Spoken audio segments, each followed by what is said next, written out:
The Art of War by Sun Tzu, translated by Lionel Giles. Part 3. Attack by Stratagem. Sun Tzu said, "In the practical art of war, the best thing of all is to take the enemy's country whole and intact. To shatter and destroy it is not so good. So too, it is better to recapture an army entire than to destroy it, to capture a regiment, a detachment, or a company entire than to destroy them. Thus the highest form of generalship is to balk the enemy's plans. The next best is to prevent the junction of the enemy's forces. The next in order is to attack the enemy's army in the field. And the worst policy of all is to besiege walled cities. The rule is, not to besiege walled cities if it can possibly be avoided. The preparation of mantlets, movable shelters, and various implements of war will take up 3 whole months, and the piling up of mounds against the walls will take 3 months more.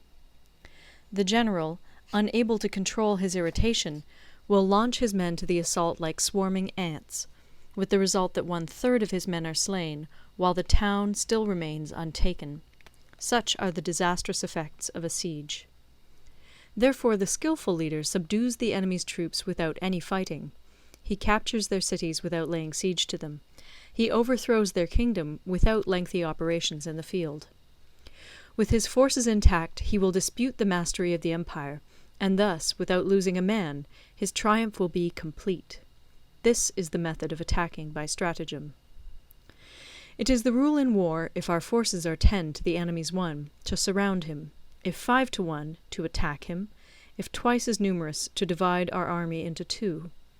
If equally matched, we can offer battle; if slightly inferior in numbers, we can avoid the enemy; if quite unequal in every way, we can flee from him. Hence, though an obstinate fight may be made by a small force, in the end it must be captured by the larger force. Now the general is the bulwark of the state. If the bulwark is complete at all points, the state will be strong. If the bulwark is defective, the state will be weak. There are 3 ways in which a ruler can bring misfortune upon his army. 1. By commanding the army to advance or to retreat, being ignorant of the fact that it cannot obey. This is called hobbling the army. 2. By attempting to govern an army in the same way as he administers a kingdom, being ignorant of the conditions which obtain in an army. This causes restlessness in the soldiers' minds.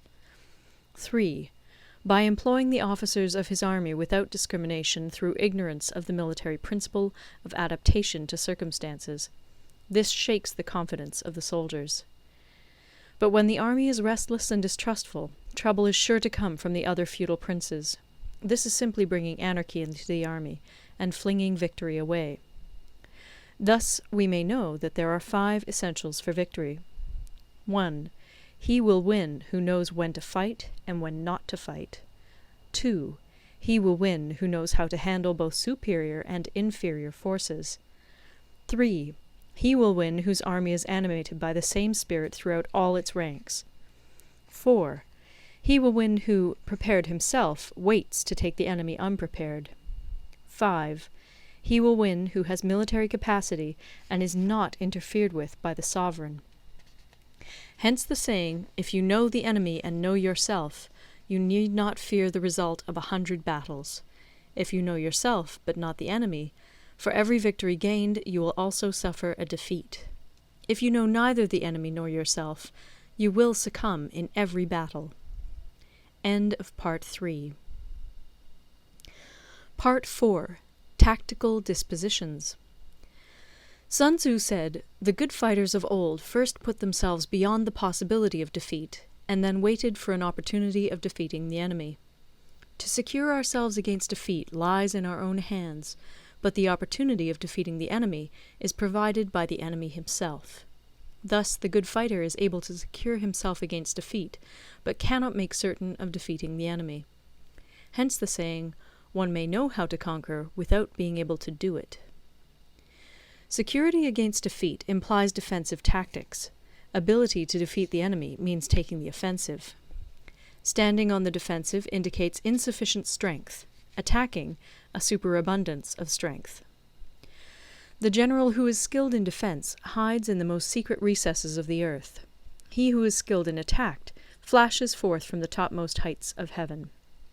Thus, on the one hand, we have ability to protect ourselves, on the other, a victory that is complete.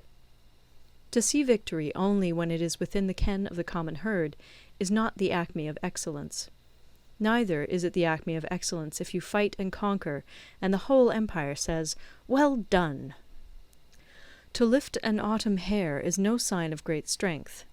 To see the sun and moon is no sign of sharp sight. To hear the noise of thunder is no sign of a quick ear. What the ancients called a clever fighter is one who not only wins, but excels in winning with ease. Hence his victories bring him neither reputation for wisdom nor credit for courage. He wins his battles by making no mistakes. Making no mistakes is what establishes the certainty of victory, for it means conquering an enemy that is already defeated. Hence the skillful fighter puts himself into a position which makes defeat impossible, and does not miss the moment for defeating the enemy. Thus it is that in war the victorious strategist only seeks battle after the victory has been won, whereas he who is destined to defeat first fights and afterwards looks for victory. The consummate leader cultivates the moral law and strictly adheres to method and discipline. Thus it is in his power to control success.